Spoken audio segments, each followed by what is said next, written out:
Saudara, pemerintah berencana mengontrol konten di media sosial dengan membentuk Dewan Independen. Namun wacana ini dikritik karena berpotensi membungkam kebebasan berekspresi.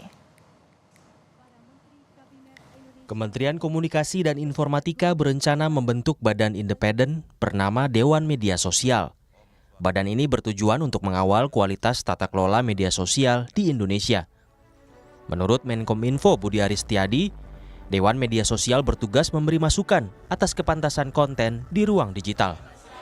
Dikutip dari laman kompas.com, Budi Ari menyebut, jika terbentuk, DMS dapat menjadi mitra strategis pemerintah dalam tata kelola media sosial, termasuk memastikan kebebasan pers dan kebebasan berpendapat di ruang digital. Beragam pendapat muncul terkait pembentukan Dewan Media Sosial. Meski kebanyakan mendukung, warga minta tak perlu ada badan lain yang mengawasi media sosial. Kalau menurut saya pengawasan itu memang perlu ya, tetapi sebagaimana aktualisasi di lapangan teknisnya itu masih kita perlu lebih kaji lebih dalam lagi, lebih banyak tahu. Menurut saya sih under Kominfo, ya kemudian dari Kominfo ya melakukan pengawasan dan segala macam gitu. Jadi lebih baik satu departemen aja, jadi nggak perlu kayak bentuk khusus untuk media sosial. Padahal under Kominfo itu sudah cukup kayak gitu. Udah wewenangnya juga dari Kominfo kan. Kalau saya lebih berpengalaman ya, seperti itu. Menurut aku pribadi kayak perlu ya, karena seperti kita ketahui kayak zaman sekarang banyak banget konten-konten yang nggak baik. Dan pengguna sosmed tuh nggak cuman orang-orang yang udah bijak gitu. Kadang anak kecil pun udah pakai, jadi menurut aku sih perlu. Meski pembentukan Dewan Media Sosial masih digodok, kritik atas fungsi badan independen ini mengemuka. Lembaga Studi dan Advokasi Masyarakat atau LSAM menilai DMS bisa membungkam kebebasan berekspresi. Ya, tentu ini merupakan satu ancaman terhadap kebebasan berekspresi. Di tengah situasi moderasi konten di Indonesia yang sangat eksesif, justru malah hadir ide-ide yang semacam ini. Tentu ini merupakan lompatan yang menurut kami keliru ya. Ada masalah-masalah lain yang lebih mendasar, yang mana punya dampak yang signifikan terhadap kebebasan di ruang digital. Misalnya Permen Kominfo nomor 5 2020, termasuk di atasnya ada Peraturan Pemerintah nomor 71 tahun 2019 yang di dalamnya mengatur mengenai jenis-jenis konten yang dapat dibatasi. Ada salah satu jenis konten yang dapat dibatasi, yakni konten yang meresahkan masyarakat. Itu kan definisinya sangat luas dan membuka ruang diskresi bagi pemerintah untuk menilai apakah konten ini meresahkan atau tidak. Justru masalah kita ada di sana. Dari data We Are Social, per Januari 2024, jumlah pengguna media sosial di Indonesia mencapai 139 juta orang. Dengan waktu rata-rata bermain media sosial 3 jam per hari. Menurut Menkominfo, wacana pembentukan Dewan Media Sosial bergulir sejak Agustus 2023. Bermula dari saran organisasi sipil yang didukung oleh kajian akademis UNESCO dan PBB. Tim Liputan, Kompas TV.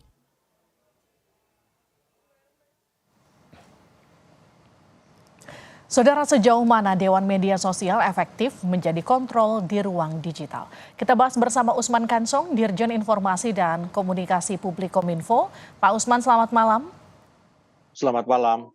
Ada juga Wahyudi Jafar, Direktur Lembaga Studi dan Advokasi Masyarakat atau LSAM. Pak Wahyudi, selamat malam. Selamat malam, Mbak Divi. Saya ke Pak Usman dulu ya. Pak Usman, jadi urgensinya apa bikin Dewan Medsos? Iya, ini masih wacana, ya ini masih gagasan yang perlu dikaji lebih mendalam. Ya, bentuk kelembagaannya, formatnya, posturnya, kemudian tugas dan fungsinya. Kita perlu mengkaji sekali lagi lebih dalam. Ya, pertama, perlu tidak dibentuk Dewan Media Sosial ini. Ya, sebab pengawasan konten media sosial atau media internet atau media digital ini kan selama ini berada di tangan pemerintah. Ya, kalau kemudian harus kita bentuk, formatnya seperti apa? Apakah seperti Dewan Pers yang independen? Kalau seperti Dewan Pers, maka dia harus dibentuk berdasarkan undang-undang. Sebagaimana Dewan Pers yang dibentuk berdasarkan Undang-Undang Pers nomor 40 tahun 1999. Oke. Apakah dia akan menjadi lembaga independen?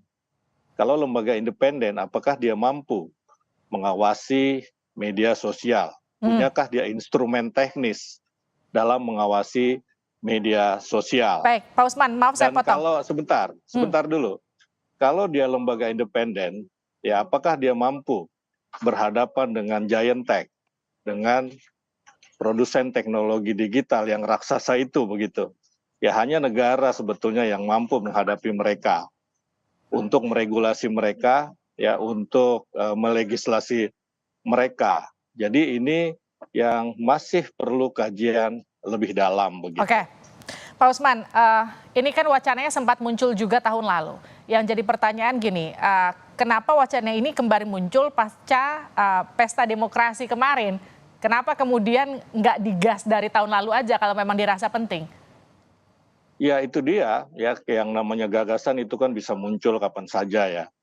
Bisa muncul tahun lalu ya, tapi kemudian redup ya karena barangkali ada tugas-tugas atau event-event yang lebih besar, misalnya pemilu ya pemilu. Nah kalau itu dianggap menghambat kebebasan berpendapat, ya tentu saya kira terburu-buru penilaian semacam itu. Karena seperti saya sampaikan tadi ini baru gagasan ya, baru gagasan. Nah kalau masyarakat mau berpartisipasi dalam mengawasi media sosial kontennya, ini kan selama ini juga sudah kita lakukan. Masyarakat secara aktif, secara proaktif misalkan melaporkan konten-konten negatif yang ada di media sosial melalui aduan konten.id.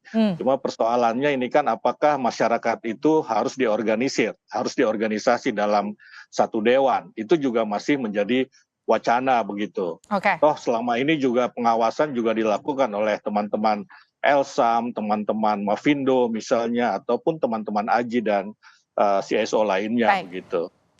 Saya lempar ke Pak Wahyu ya. Pak Wahyu, kalau dikatakan gini, ini adalah wacana, ya masih wacana, tapi mengkhawatirkan karena dianggap akan membungkam kebebasan berpendapat bermedia sosial masyarakat. Ya, ya, jadi kan memang usulan ini idealnya dulu kan dibahas pada saat proses revisi Undang-Undang Informasi dan Transaksi Elektronik tahun 2023 ya. Tetapi kemudian dalam prosesnya ternyata usulan ini kan tidak diakomodasi oleh DPR. Yang ada kan justru kalau kita baca hasil revisi Undang-Undang ITE di dalam ketentuan pasal 40 itu kan memberikan wewenang yang kuat bagi pemerintah untuk melakukan pemutusan akses dan juga moderasi konten terhadap konten-konten yang dianggap melanggar peraturan perundang-undangan. Artinya sebenarnya kewenangan absolutnya itu ada pada pemerintah. Nah, yang jadi problem sekarang adalah ketika kemudian muncul gagasan untuk membentuk sebuah dewan, itu kan berarti dewan ini akan dibentuk di bawah Kominfo dan kemudian diatur oleh Kominfo. Dengan model yang kemudian tentunya lembaga ini, dewan ini, tentu dia tidak bisa dikatakan independen karena dia adalah bagian dan bertanggung jawab kepada Kominfo. Artinya kemudian Kominfo akan mendelegasikan sebagian tanggung jawab dan wewenang kepada dewan ini. Yang ini kemudian tentu ada kekhawatiran bahwa justru dewan ini akan menjadi instrumen legitimasi bagi pemerintah, bagi Kominfo untuk terus kemudian melakukan tindakan-tindakan yang lebih represif, yang lebih limitatif terhadap konten-konten di internet. Itu satu hal. Nah, yang lain justru dengan model yang diatur dalam Undang-Undang Informasi dan Transaksi Elektronik hari ini, menurut kami justru akan lebih baik ketika kemudian Kominfo mendistribusikan wewenang tersebut kepada platform. Karena pada prakteknya kan sebenarnya kan Kominfo hanya memberikan order, memberikan perintah kepada platform, kepada PSE, kepada ISP untuk kemudian melakukan pembatasan. Nah, bagaimana kemudian hari ini pengadu masyarakat itu bisa langsung mengajukan pada platform ketika misalnya tidak puas dengan keputusan platform, tidak puas dengan keputusan PSE, maka dia bisa mengadukannya kepada Kominfo sehingga kemudian sebagian wewenang Kominfo itu bisa dijalankan oleh platform gitu kan. Karena dalam beberapa hal pembatasan terhadap konten internet, terhadap konten media sosial, itu kan ada prinsip-prinsip pembatasan yang harus diikuti dalam konteks hak asasi manusianya sebagai bagian dari pemenuhan kebebasan berekspresi. Artinya cukup diperluas saja wewenang Kominfo, nggak perlu dibuat lembaga ini ya? Bukan diperluas wewenangnya, tapi didistribusikan wewenang tersebut. Karena bahasanya di dalam Undang-Undang ITE yang wajib untuk melakukan pencegahan persebaran konten yang melanggar peraturan perundangan itu kan pemerintah, Kominfo gitu kan. Tetapi kan bahasa itu kan membuat Kominfo terlalu absolut dalam konteks limitasi atau pembatasan konten. Nah, agar kemudian tidak absolut, bagaimana kalau wewenang itu didistribusikan kepada platform? Dan kemudian yang lain adalah penting hari ini menyiapkan mekanisme review, mekanisme pengujian, mekanisme banding ketika misalnya terjadi kesalahan di dalam batasan atau pemblokiran terhadap suatu konten. Karena sampai dengan hari ini kita tidak tersedia mekanisme untuk melakukan review pengujian atau banding ketika terjadi kesalahan di dalam melakukan pemblokiran. Baik, kita juga nanti akan perbincangan lebih luas dan juga lebih dalam lagi. Terima kasih Pak Usman, Pak Wahyu terkait dengan rencana pemerintah untuk membentuk Dewan Media Sosial untuk mengawasi konten ini seberapa besar manfaatnya atau justru lebih baik tidak perlu dibentuk. Nanti kita akan lebih ulas lebih dalam lagi di kesempatan selanjutnya. Terima kasih Pak Usman, Pak Wahyu di Sapa Indonesia Malam. Terima kasih. Saudara jangan dulu